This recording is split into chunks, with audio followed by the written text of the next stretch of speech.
우리는 복음의 시작, 원복음, 마가복음에 대해서 살펴보고 있습니다.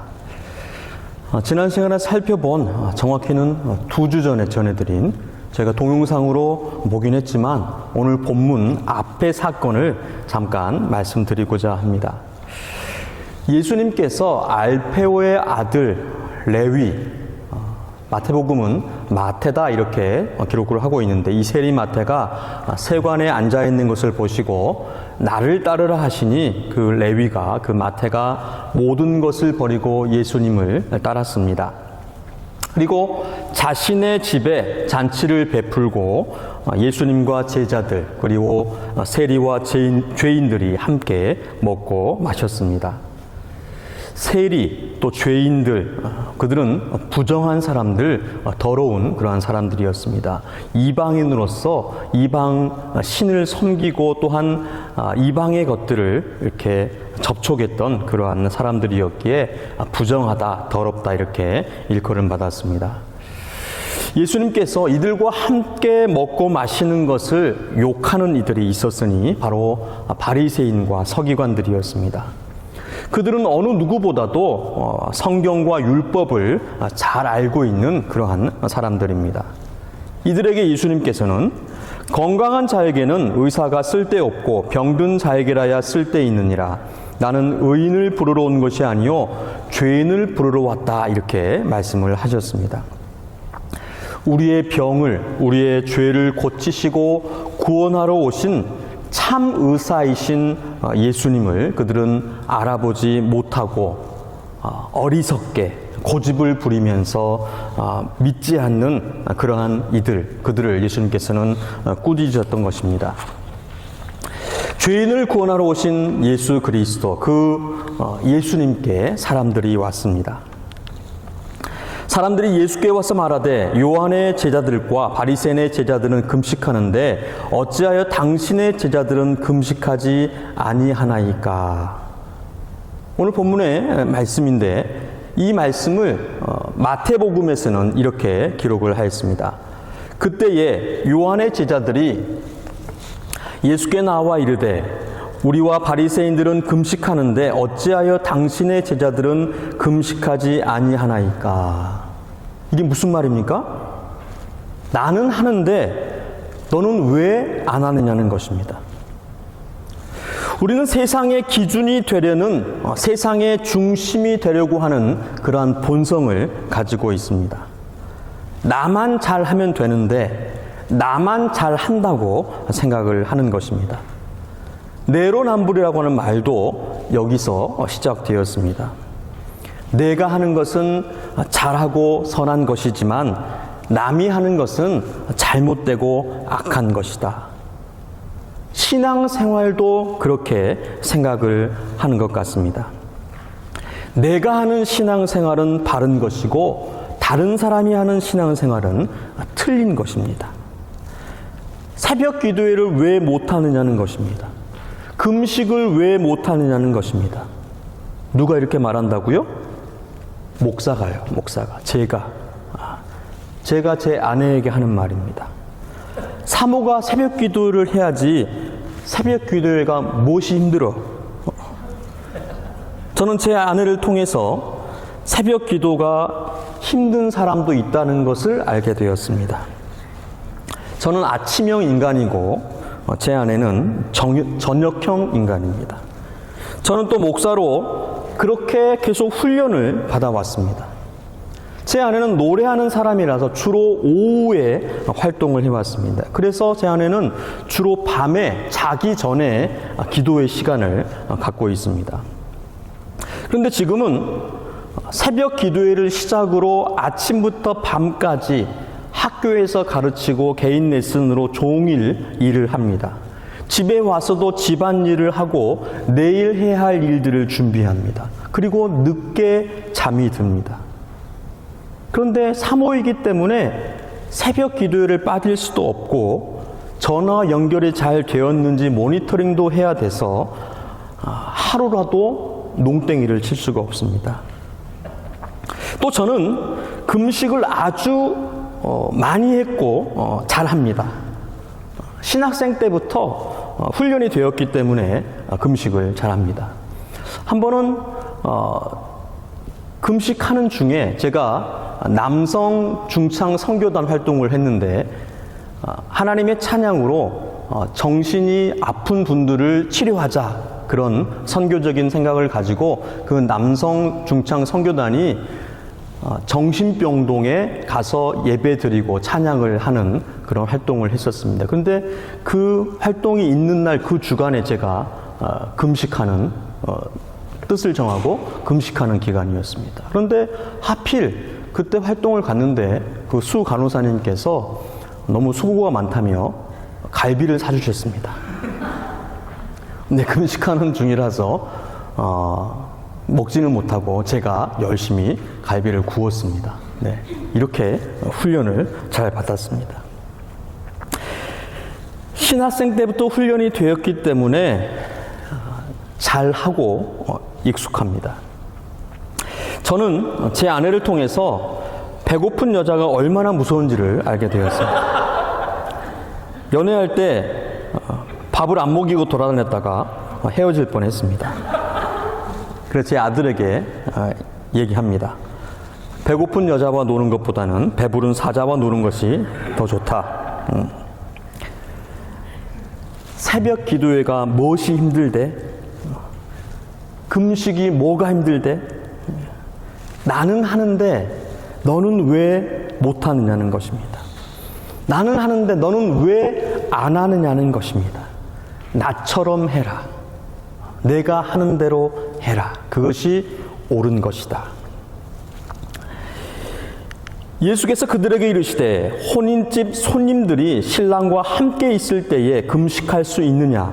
신랑과 함께 있을 동안에는 금식할 수 없느니라. 그러나 신랑을 빼앗길 날이 이르리니 그날에는 금식할 것이니라. 지금은 금식할 때가 아니라는 것입니다. 그렇다면 성경은 언제 금식하라고 말씀하는가? 회개할 때에 금식하라고 말씀합니다. 우선 속죄일에 금식하라고 말씀합니다. 레위기 16장 29절에 너희는 영원히 이 규례를 지킬지니라. 일곱째 달 곧 그 달 10일에 너희는 스스로 괴롭게 하고 아무 일도 하지 말되 본토인이든지 너희 중에 거류하는 거류민이든지 그리하라. 너희는 스스로 괴롭게 하고 라는 말이 그 의미가 금식하라는 말입니다. 1년에 한 번 유대력으로 일곱째 달 10일, 바로 7월 10일입니다. 온 이스라엘이 국가적으로 회개하는, 그래서 그 속죄일을 대속죄일이다 이렇게 칭합니다. 유일하게 대제사장이 1년에 한 번 언약궤가 있는 그 지성소, 지극히 거룩한 그 안으로 들어갈 수 있는 날입니다. 이날에는 아무 일도 하지 말고 금식하며 회개하고 지키라 이렇게 성경이 말씀합니다. 유대인들은 지금도 이 날을, 이 대속죄일을 욤 키푸르라고 해서 지금도 금식하며 지키고 있습니다. 올해 욤 키푸르는 10월 11일 금요일입니다. 이날은 대속죄일로 유대인들은 금식하면서 자신의 죄를 슬퍼하고 회개하는 날로 지키는 것입니다. 그리고 요엘서 1장 14절에도 너희는 금식일을 정하고 성회를 소집하여 장로들과 이 땅의 모든 주민들을 너희 하나님 여호와의 성전으로 모으고 여호와께 부르짖을지어다. 회개하라 하시면서 금식하라고 말씀하신 것입니다. 금식한다고 하는 것은 이렇게 죄를 회개할 때 하는 것이라고 성경은 말씀을 합니다. 그런데 성경에는 성경이 말씀하는 바 외에 스스로 금식한 일이 있었습니다. 사무엘하 12장 그리고 시편 35편 말씀에 보면 회개와 절제와 근신을 위해서 금식을 했음을 기록을 하고 있습니다. 또 에스더는 자기 이스라엘 사람들을 살리기 위해서 죽으면 죽으리라는 그러한 각오를 가지고 금식하며 기도했습니다. 왕께 나아가서 왕에게 죽임을 당하지 않을까 두려웠지만 금식하며 기도하겠노라고 고백을 했습니다. 스가랴 8장에 보면 바벨론 포로 이후에 했던 1년에 4번 했던 금식에 대해서 스가랴서가 기록을 하고 있습니다. 4월과 5월과 7월과 10월에 금식을 했는데 4월 금식은 이스라엘이 멸망한 날을 기억해서 금식을 했습니다. 5월 금식은 예루살렘 성전과 왕궁이 완전히 파괴된 그 날을 기억하기 위해서 금식을 했습니다. 7월의 금식은 예루살렘 멸망 이후에 바벨론이 유다 총독으로 그달리아를 세웠는데 그 그달리아가 암살된 날을 기억하기 위해서 금식했습니다. 10월의 금식은 바벨론의 느부갓네살 왕이 유다의 마지막 왕 시드기야를 예루살렘에서 완전히 포위하여서 멸망시켰던 그 날을 기억하기 위해서 금식을 했습니다. 바벨론 포로 이후에 이스라엘은 1년에 4차례 금식하였음을 성경이 말씀을 하고 있는 것입니다. 또한 예수님께서는 잘 아시는 것처럼 공생의 기간을 시작하기 전에 광야에서 40일 동안 금식하면서 사탄에게 시험을 받으신 일이 성경에 기록되어져 있습니다. 그리고 사도행전 13장에 보니까 선교사를 파송할 때에 바울과 바나바를 파송할 때에 그것을 위해서 금식하며 기도했다 이렇게 기록을 하고 있습니다. 그런데 오늘 본문에 요한의 제자들과 바리새인들은 성경이 말씀하고 있는 성경에 기록되어져 있는 그러한 금식을 하는 것이 아니라 저들이 스스로 정하여서 정기적으로 금식을 했습니다. 일주일에 2번 했는데 월요일과 목요일에 금식을 했습니다. 근데 왜 금식했는가? 이날은 모세가 하나님의 부름을 받고 시내산으로 올라가게 되어지는데 그 시내산에 올라가서 하나님의 그 십계명의 돌판을 받게 되어집니다. 그런데 그 올라간 날, 둘째 날, 바로 월요일을 이야기합니다. 또 내려온 날, 5째 날, 바로 목요일을 이야기합니다. 그 십계명 돌판을 받기 위해서 시내산에 올라간 날과 내려온 날을 기념하기 위해서 금식을 한 것입니다. 그리고 요한의 제자들, 이들은 그들의 스승 세례 요한, 그 세례 요한이 감옥에 갇혀 있었기 때문에 그 선생을 기억하면서 금식하면서 통곡하고 그 스승의 해방을 위해서 더욱 금식하며 기도를 했던 것입니다. 이렇게 금식했던 그들이 예수님과 제자들이 금식하지 않고 먹고 마시기를 즐겨하자 그 모습을 바라보면서 너희는 왜 금식하지 않느냐고 지적질을 한 것입니다. 이에 예수님께서는 지금은 금식할 때가 아니다. 지금은 금식할 때가 아니다라고 말씀하시고 3가지 비유의 말씀을 하셨습니다. 첫 번째는 혼인집 손님들이 신랑과 함께 있을 때에 금식할 수 있느냐? 신랑과 함께 있을 동안에는 금식할 수 없느니라. 그러나 신랑을 빼앗길 날이 이르리니 그날에는 금식할 것이니라. 성경에는 종종 천국을 결혼에 비유합니다.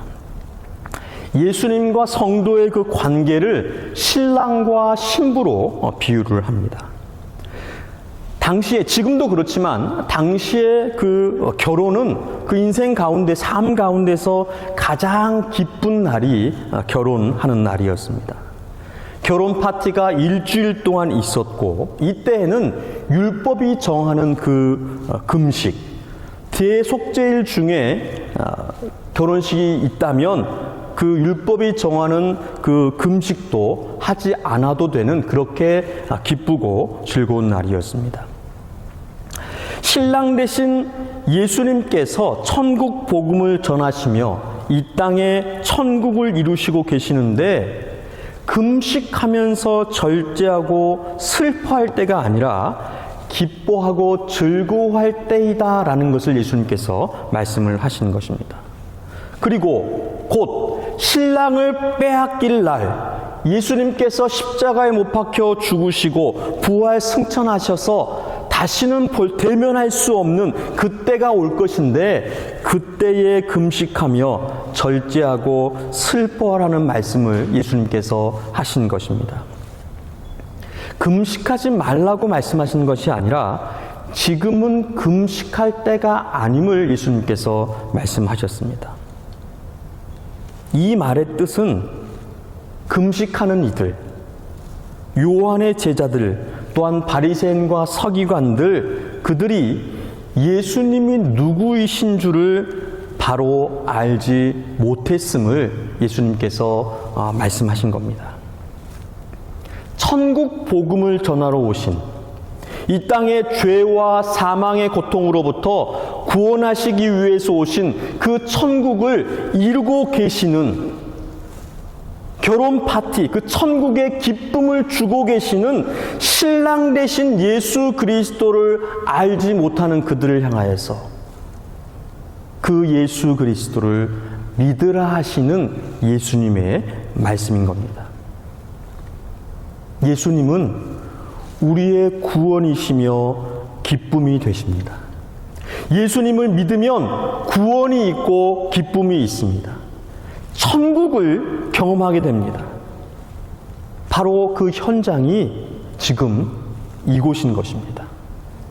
복음이 선포되어지고 있고 예수 그리스도를 우리의 구주와 우리의 구주로 구원자와 주인으로 믿고 고백하며 예배드리고 있는 이곳, 지금 바로 천국의 현재화인 것입니다. 천국은 앞으로 미래에 우리에게 임할 곳이기도 하지만 지금 현재 우리에게 이루어지고 있는 곳임을 성경이 분명히 말씀을 하고 있습니다. 예수님과 함께하는 곳, 함께하는 때가 바로 천국입니다. 내 영혼이 은총 입어 중한 죄짐 벗고 보니 슬픔 많은 이 세상도 천국으로 화하도다. 이제는 제가 집에 가서 욕 먹을 것을 각오하고 노래하는 걸 아시죠? 네. 욕을 좀 덜 먹어야겠길래 후렴 부분을 읽겠습니다. 할렐루야 찬양하세 내 모든 죄 사함 받고 주 예수와 동행하니 그 어디나 하늘나라. 주 예수와 동행하니 그 어디나 하늘나라. 예수님을 믿으시고 예수님과 함께 하심으로 천국을 체험하시는 여러분 되시기를 간절히 소원합니다. 두 번째는 21절의 말씀입니다. 생배 조각을 낡은 옷에 붙이는 자가 없나니 만일 그렇게 하면 기운 새 것이 낡은 그것을 당겨 헤어짐이 더하게 되느니라. 지금은 옷을 수선해서 입는 경우가 많이 없습니다. 아주 비싸고 고급의 옷 아니면 의미가 담겨져 있는 그런 옷이면 수선해서 입기도 하지만 옷을 주로 사게 되어지는데 옷이 오래되면 헤어져서 천 조각을 거기에 덧대어서 짝입기를 하게 됩니다. 한글 성경에는 생배 조각으로 이것을 번역을 했는데 원어의 의미는 그 원어를 보게 되어지면 이 단어의 의미가 새로운 천 조각, 세탁을 빤 적이 없어서 줄지 않은 옷감을 이야기를 하는 것입니다.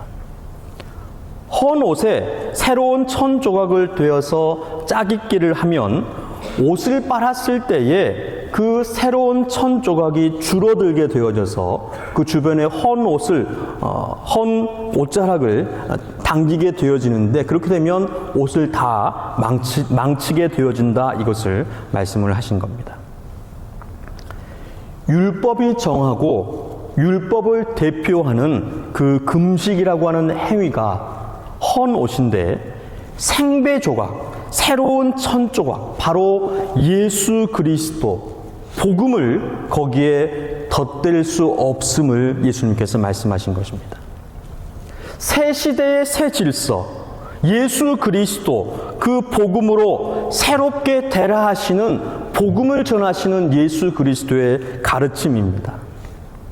예수님께서 이 땅에 오시기 전에는 구약, 율법의 질서를 따라서 살도록 했는데 그것은 불완전했다는 것입니다. 그것으로는 완전히 의로워질 수가 없다는 것입니다. 그래서 이제 그 불완전한 율법을 완전하게 완성시키시기 위해서 오신 예수 그리스도, 복음의 새 질서를 따라야 한다, 이렇게 예수님께서 말씀을 하신 것입니다. 이러한 예수님의 가르침을 성경은 이렇게 말씀을 합니다. 마태복음 5장 17절과 고린도후서 5장 17절입니다. 제가 의도해서 장절을 맞춘 게 아니고요. 말씀을 찾아서 전하려고 하니까 이렇게 장절이 5장 17절 성경만 다르게 맞춰졌습니다. 마태복음 5장 17절. 내가 율법이나 선지자를 폐하러 온 줄로 생각하지 말라. 폐하러 온 것이 아니요 완전하게 하려 함이라. 예수님께서 오신 것은 그 구약의 헌 질서, 그 율법을 폐하고 없애려고 하는 것이 아니고 그것 위에 온전하고 완전하게 하려고 왔다라고 예수님께서 말씀을 하셨습니다. 그리고 바울은 고린도후서 5장 17절에 그런즉 누구든지 그리스도 예수 안에 있으면 새로운 피조물이라. 이전 것은 지나갔으니 보라. 제 아내 이름이죠. 네, 제 아내 이름이 성경에 있습니다. 제 이름도 성경에 있어요. 알고 계세요? 모르시죠? 보라, 여호와의 성일이니라, 이런 말씀이 성경에 있습니다. anyway, 그런즉 누구든지 그리스도 안에 있으면 새로운 피조물이라. 이전 것은 지나갔으니 보라, 새 것이 되었도다. 낡은 헌옷, 율법, 그 위에 새 옷, 예수 그리스도 복음을 덧입으라고 예수님께서 말씀하시며 성경이 우리에게 전하고 있는 것입니다. 율법이 아닌 복음, 행위가 아닌 믿음, 착하고 선하게 살아서 의로워지는 것이 아니라 복음 예수 그리스도를 믿음으로 의로워지는 것입니다. 나의 선하고 의로운 행실과 공로를 자랑하지 말고 나를 위해서 십자가에 죽으시고 그 피로 우리를 의롭다 하시는, 구원하시는 예수 그리스도를 믿고 그분을 나타내라고 성경이 분명히 말씀을 하고 있습니다. 나의 행위, 내가 얼마나 의롭고 선한가를 자랑하지 말고 나를 위해서 죽으신 예수 그리스도, 그 그리스도의 그 사랑, 그 은혜를 믿고 자랑하고 나타내어라. 이것을 저희에게 전하고 있는 것입니다. 예수 그리스도를 믿고 전하시는 여러분 되시기를 간절히 소원합니다. 세 번째는 22절의 말씀입니다. 22절 말씀을 한번 다 같이 읽어보도록 하겠습니다. 다 함께 읽겠습니다. 새 포도주를 낡은 가죽 부대에 넣는 자가 없나니 만일 그렇게 하면 새 포도주가 부대를 터뜨려 포도주와 부대를 버리게 되리라. 오직 새 포도주는 새 부대에 넣느니라 하시니라. 아멘. 포도주, 와인입니다. 입맛을 다시는 분이 계십니까? 포도주는 포도즙을 발효해서 만든 술입니다. 발효 과정에서 그 부피가 늘어나게 되어집니다. 이 당시에는 가죽 부대에 넣어서 포도주를 보관하고 발효를 시켰습니다. 그런 낡은 가죽 부대는 오래되어져서 신축성이 없이 딱딱합니다. 포도주가 발효되어져서 팽창하면 그 신축성이 없는 그 딱딱한 가죽 부대가 터지게 되는 것입니다. 그래서 새 가죽 부대, 신축성이 있고 유연해서 늘어나는 새 가죽 부대에 담아야 한다라고 비유적으로 예수님께서 말씀하고 계십니다. 새 포도주는 새 부대에 넣는다고 하는 이 비유는, 복음은 팽창하게 되어져 있다. 그 부피가 늘어나게 되어져 있다. 그 복음을 담는 그릇은 유연성을 가져야 한다. 이것을 말씀합니다. 마가복음은 계속해서 예수님께서 가시는 곳에는 사람들이 모였고 그 사람들에게 예수님께서 복음을 전하셨으며, 예수님이 가는 곳에는 사람들이 모일 수밖에 없는 그 복음의 그 팽창, 복음이 계속해서 전해지는 것을 분명히 전하고 있습니다. 복음의 성질은 팽창하는 것입니다. 복음은 늘어나는 것입니다. 전해지게 되어져 있습니다. 전하지 않을 수가 없는 것입니다. 예수 그리스도께서 복음이십니다. 예수님이 가시는 곳에는 사람들이 있었고 사람들이 있는 곳에 예수님께서 가셨습니다. 그리고 그곳에 천국을, 복음을 전하셨습니다. 그들에게서 귀신을 내쫓으시고 병을 고쳐주시고 또한 고통과 아픔으로부터 건져주시는 그 구원의 사역을 예수님께서 하셨습니다. 복음은 구원이고 복음은 기쁨입니다. 우리도 복음을 들고 가야 합니다. 죄와 사망의 고통 속에서 신음하며 어떻게 할지를 알지 못하는 그들, 내 가족, 내 친구, 내 이웃에게 복음을 전해야 하는 것입니다. 그러기 위해서는 우선 그 복음을 담을 수 있는 새 부대가 되어야 하는 것입니다.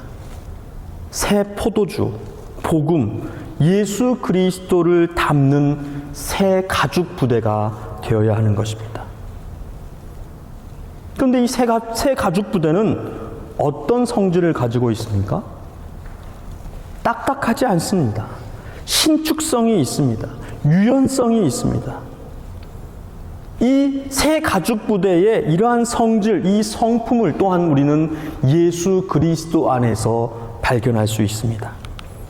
마태복음 11장 29절에 예수님께서 하시는 말씀입니다. 나는 마음이 온유하고 겸손하니 나의 멍에를 메고 내게 배우라. 그리하면 너희 마음이 쉼을 얻으리니, 예수님께서 자신을 지칭하시면서 나는 마음이 온유하고 겸손하다. 새 가죽 부대는 유연하고 신축성이 있습니다. 이것은 바로 예수 그리스도의 그 성품, 온유하고 겸손함을, 새 가죽 부대는 온유하고 겸손함으로 예수 그리스도, 그 복음을 담아야 할 것을 말씀하고 있는 것입니다. 강팍하고 교만하면 복음을 담을 수 없습니다. 그 복음을 담게 되어지면 그 부대가 찢어지게 됩니다. 자신도 상하게 되어집니다. 온유하고 겸손한 새 가죽 부대가 되어서 전해줄 수밖에 없는 그러한 복음을 담는 여러분 되시기를 간절히 소원합니다. 그러면 신랑 되신 예수 그리스도께서 그 새 가죽 부대에 담긴 새 포도주를 세상에 따르실 것입니다. 준비된 새 부대를 사용하셔서 복음을 전하게 하신다는 것입니다. 주님께서 사랑하시는 성도 여러분, 오늘 성경은, 또 저자 마가는 예수 그리스도를 전하고 있습니다. 복음을 전하고 있습니다. 마가가 전하고자 했던 것, 기록하고자 했던 것은 복음이며 예수 그리스도였습니다. 그런데 오늘 본문의 키워드는 바로 new입니다. 새로움입니다.